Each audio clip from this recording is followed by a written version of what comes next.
Dan saya pikir secara psikologis, dan ini bisa jadi petunjuk bagi penyidik, kalau anak yang sudah, jangankan anak, orang besar, orang tua yang sedang sekarat, koma, kemudian dia mengarang cerita, kan nggak masuk akal gitu.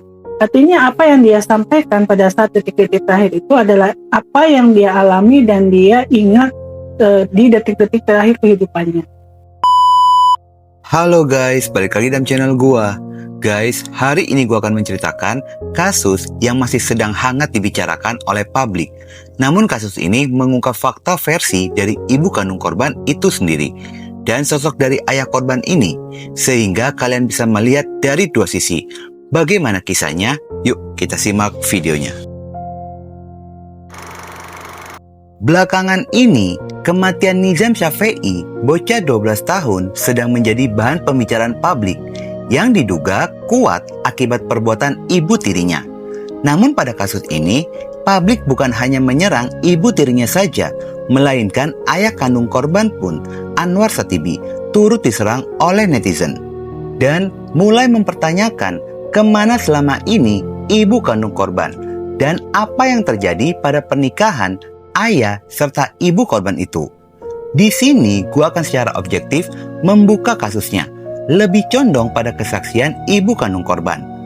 Ibu kandung korban ini mulai bersuara karena berharap adanya keadilan untuk Nizam anaknya, yang dimana ibu kandungnya sangat meragukan pola pengasuhan Nizam anaknya pada saat di tangan ibu tiri dan mantan suaminya. Diketahui ibu korban ini bernama Lisnawati yang berdomisili di daerah Cianjur. Nizam anaknya diambil paksa oleh Anwar Satibi, mantan suami, secara diam-diam ketika usia Nizam ini masih 7 tahun. Nizam sendiri awalnya akan dimasukkan pesantren yang tujuannya sebagai tempat yang netral yang bisa dikunjungi oleh Anwar dan Lisna untuk bisa menjenguk Nizam. Namun Anwar memilih untuk memasukkan Nizam ke pesantren yang dekat dengan kampungnya. Ternyata Nizam ini selalu meminta pada ayahnya ingin pindah pesantren yang lokasinya dekat dengan kampung ibunya. Yang pada akhirnya Anwar pun merekayasa cerita pada Nizam jika ibunya sudah meninggal dunia di luar negeri. Dan semenjak itulah Lisna sang ibu sulit berkomunikasi dengan Nizam dikarenakan Nizam tidak diperbolehkan memegang ponsel. Bu Lisna pernah berkomunikasi terakhir seperti apa sih cerita dari Nizam kesehariannya sebelum akhirnya mendapatkan perlakuan? Dari situ saya lost kontak sama anak saya karena dari situ juga saya diputus komunikasi sama ayah kandungnya dia gitu. Tapi pernah berupaya untuk menghubungi? Berupaya untuk menghubungi, bahkan saya mau menghubungi juga susah, bahkan dia juga mantan suami saya bilang, udah katanya teh gak usah sampaikan pengen ketemu sama si Raja, bunda mau udah dimatiin katanya gitu. Anwar Satibi melarang dan meminta pada Lisna agar jangan menghubungi Nizam lagi, dikarenakan Anwar ini sudah mengatakan pada Nizam jika Lisna ibunya sudah meninggal dunia di luar negeri. Sehingga kurang lebih 4 tahun hingga usia Nizam ini 12 tahun, Lisnawati tidak pernah berkomunikasi dengan anaknya Nizam. Dikarenakan ada kesaksian itu memancing rasa penasaran apa yang terjadi pada pernikahan Anwar Satibi dan Lisnawati. Lisnawati mengaku ketika masih berumah tangga dengan Anwar, Anwar ini merupakan sosok pria yang suka melakukan KDRT jauh sebelum Nizam ini dilahirkan. Ketika Lisnawati ini hamil, Anwar memperlakukan dan sikap KDRT itu pun tidak pernah berhenti. Bukan hanya kekerasan fisik saja, tetapi kekerasan verbal seperti ancaman dan intimidasi. Lisnawati mengaku ketika sedang hamil Nizam, Anwar pernah mengatakan, "Ya sudah, kamu mati saja, sekalian anak kamu dalam kandungan mati saja." Bahkan setelah melahirkan, Lisnawati ini pernah dijambak, lalu rambutnya dipotong menggunakan golok, yang seolah-olah Anwar ingin membunuh dirinya. Lisnawati pun mengaku ketika Anwar melaporkan TR istrinya ke Polres Pelabuhan Ratu, dirinya tidak mengetahui. Lisnawati pun sempat dikirimkan foto Nizam yang sedang sakit, tetapi saat itu mata Nizam memar. Lalu Lisnawati bertanya, mengapa Nizam tidak dibawa ke rumah sakit. Anwar pun hanya mengatakan sedang sibuk. Jadi Bu Lisna ini juga pernah mengalami KDRT, nggak apa-apa, Iya, bicara aja. bicara aja. Dulu waktu pas dari kandungan juga, dari waktu si Nizam dari kandungan hamil, sering di KDRT juga. Bahkan waktu pas melahirkan juga KDRT, seringlah KDRT gitu. Bahkan sampai rambut saya juga dipotong sama golok, saking pengen membunuh saya kayaknya mah. Sering KDRT sama ya. Berarti kekerasan fisik ya, verbal juga. Iya. Itu alasan bercerai. Ya, saya alasan bercerai itu. Oke. Terus jadi kita jadi kayak cocokologi ya jadinya ya. Maksudnya apakah kemudian Nizam setahun yang lalu ketika disiksa itu jadi hal yang wajar, hal yang biasa karena mungkin Betul. lingkungannya biasa melakukan hal seperti itu juga jadi pertanyaan kita begitu. Tapi begini, Bu Lisna sendiri pengennya nih kasus Bagaimana? pengen keadilan buat anak saya aja gitu aja. Pokoknya pengen keungkap siapa pelakunya. siapa yang mungkin Saya nggak Siapa bisa aja? menduduh gitu ya tanpa bukti. atau mungkin kuasa hukum bisa menjelaskan kan tadi sudah Gimana? Ya kalau kita disampaikan. lihat kan bahwa sebelum Nizam meninggal, kita lihat yang di tayangan medsos ada video beredar, dia kan menunjuk. Iya. Artinya dia menunjuk siapa, ya kan? Iya. Kenapa sih akibat kematiannya ini?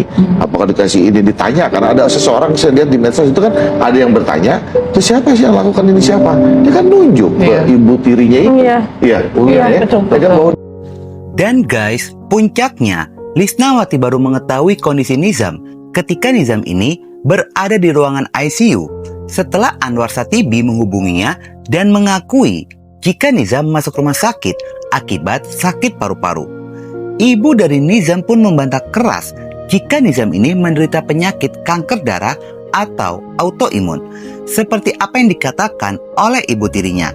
Melalui kuasa hukumnya yang mewakili Lisna, jika selama ini Nizam adalah anak yang sehat dan jarang sakit.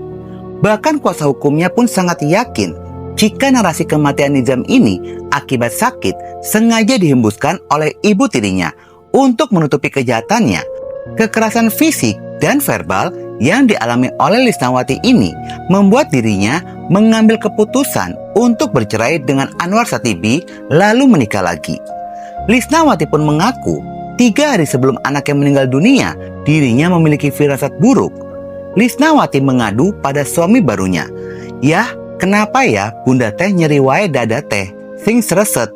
Namun saat itu, Lisnawati tidak menyangka akan terjadi sesuatu pada anaknya. Justru mengaku merasa khawatir dengan kondisi ibunya dikarenakan ibunya pada saat itu sedang sakit. Tinggal ada firasat nggak atau mimpi? Ada Apa firasatnya apa? terasa sakit di dada. Itu kapan? 3 hari sebelum meninggal udah ada terasa sakit di dada. Bu, ibu kan Dengan adanya pengakuan tersebut, netizen mulai menelisik kehidupan pribadi dari Anwar Satibi dan terungkaplah selain bekerja menjadi ahli gigi, Anwar ini termasuk pembina kelompok pemuda bernama Waberto. Meski diklaim sebagai kelompok yang tidak kriminal dan anarkis, namun Waberto ini dinilai kelompok yang terbilang tidak baik di mata masyarakat sekitaran. Viralnya kasus tersebut, ada netizen yang mengaku mengenal pribadi Anwar Satibi membuka keburukannya, yang dimana Anwar di saat anaknya meninggal dunia tidak ikut dalam pemakaman, malahan tidur di sebuah hotel. Selain itu, biaya pemakaman pun ditanggung oleh kakaknya. Netizen mulai berpikir pernikahan Anwar dan TR ibu tiri Nizam ini yang terbilang usianya terpaut cukup jauh bisa jadi dikarenakan TR memiliki kemapanan ekonomi. Dan konon menurut pemberitaan Anwar pun sudah pernah menikah sebanyak 12 kali dan semua itu berakhir dengan perceraian. Dengan adanya kejadian tersebut, netizen yang mengenal kepribadian Anwar Satibi menilai jika Anwar ini adalah playing victim. Mendapatkan tuduhan tersebut, Anwar pun membantah keras tuduhan itu yang datang kepada dirinya. Waberto cinta damai anarkis.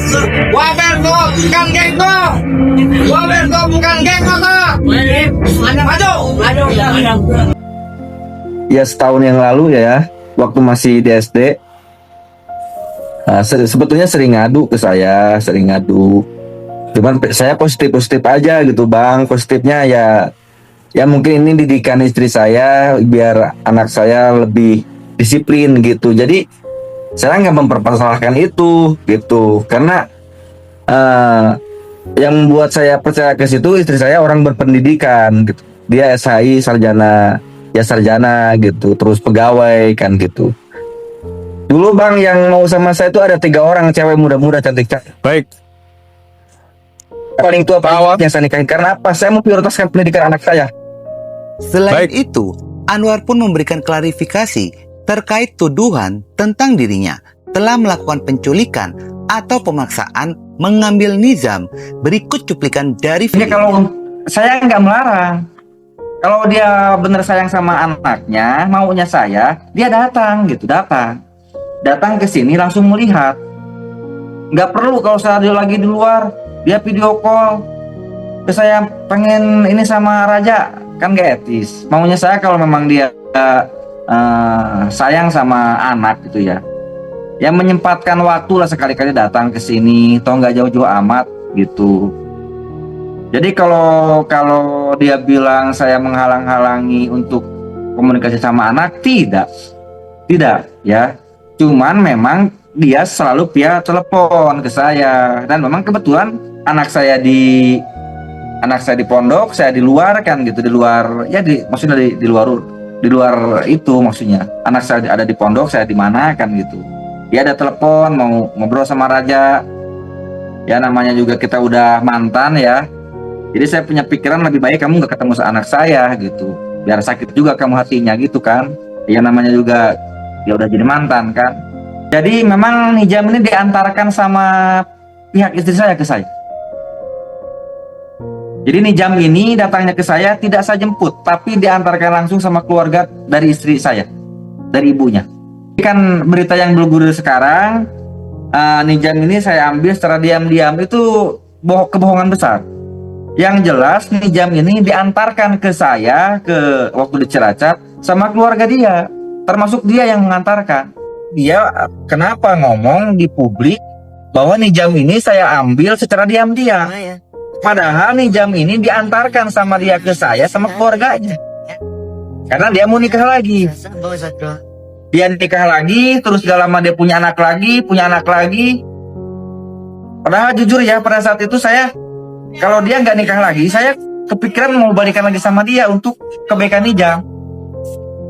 Pada sisi lainnya, kasus ini sudah berjalan dan naik ke tahap penyidikan, yakni setelah polisi memeriksa 16 saksi terkait kematian Nizam Syafei dan sedang menunggu hasil pemeriksaan forensik yang mendukung kuat dari hasil penyelidikan polisi, sehingga polisi bisa langsung menetapkan tersangka.